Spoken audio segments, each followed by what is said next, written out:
দেশজুড়ে ডিজেল সংকটে পড়েছেন কৃষকরা। সেচ কার্যক্রম ব্যাহত হওয়ায় বোরো চাষ হুমকির মুখে পড়েছে। মধ্যপ্রাচ্যে চলমান সংঘাতের প্রভাব ও সরকারের জ্বালানি সরবরাহে কঠোর বিধিনিষেধের কারণে অনেক এলাকায় ফিলিং স্টেশন ও খুচরা বাজারে ডিজেল পাওয়া যাচ্ছে না বা সীমিত পরিমাণে বিক্রি হচ্ছে। ফলে কৃষকদের অতিরিক্ত দাম গুনতে হচ্ছে এবং সেচ দিতে না পেরে ক্ষেত শুকিয়ে যাওয়ার আশঙ্কা দেখা দিয়েছে।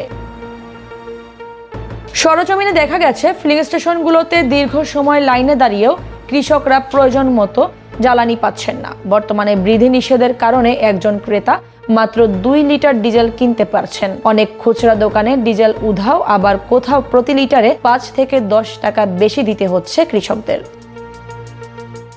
কৃষি অর্থনীতিবিদ জাহাঙ্গীর আলম খান বলেন, বৈশ্বিক সংকটের কারণে সরকারের তেল সরবরাহ কমানোর সিদ্ধান্ত বোঝা যায়, তবে কৃষিকে সর্বোচ্চ অগ্রাধিকার দিতে হবে। তিনি জানান, দেশের বড় আবাদের 60% বেশি ডিজেল চালিত সেচের উপর নির্ভরশীল। তাই উৎপাদন স্বাভাবিক রাখতে কৃষি খাতে ডিজেলে ভর্তুকি দেয়া জরুরি।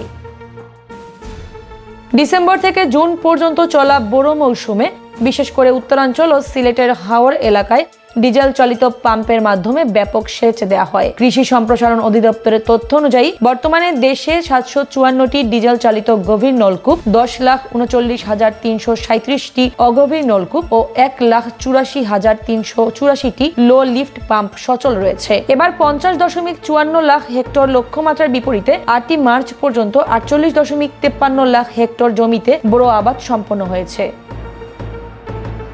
রংপুর অঞ্চলে 5,09,095 হেক্টর জমিতে বোরো চাষ হচ্ছে, যার 35 থেকে 40% জমি সম্পূর্ণ ডিজেল চালিত সেচ যন্ত্রের উপর নির্ভরশীল। বিদ্যুৎহীন চরাঞ্চল সহ বিভিন্ন এলাকায় জ্বালানি সংকটে সেচ ব্যবস্থা ব্যাহত হওয়ায় ফসলি জমি শুকিয়ে যাচ্ছে। লালমনিরহাট, কুড়িগ্রাম, রাজশাহী, বগুড়া ও কুষ্টিয়া সহ বিভিন্ন অঞ্চলের কৃষকরা প্রয়োজনীয় জ্বালানি সংগ্রহ করতে না পেরে চরম ভোগান্তিতে পড়েছেন।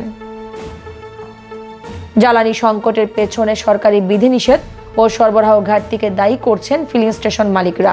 বোরো মৌসুমের এই সংকট নিরসনে রংপুর কৃষি সম্প্রসারণ অধিদপ্তর গভীর উদ্বেগ প্রকাশ করেছে। তবে কৃষি সম্প্রসারণ অধিদপ্তরের মহাপরিচালক আব্দুর রহিম জানিয়েছেন, পরিস্থিতি সার্বক্ষণিকভাবে পর্যবেক্ষণ করা হচ্ছে। কৃষকদের অগ্রাধিকার দিয়ে নিরবচ্ছিন্ন জ্বালানি সরবরাহ নিশ্চিত করতে কৃষি মন্ত্রণালয় ও সংশ্লিষ্ট কর্তৃপক্ষের সঙ্গে সমন্বয়ের প্রক্রিয়া চলছে।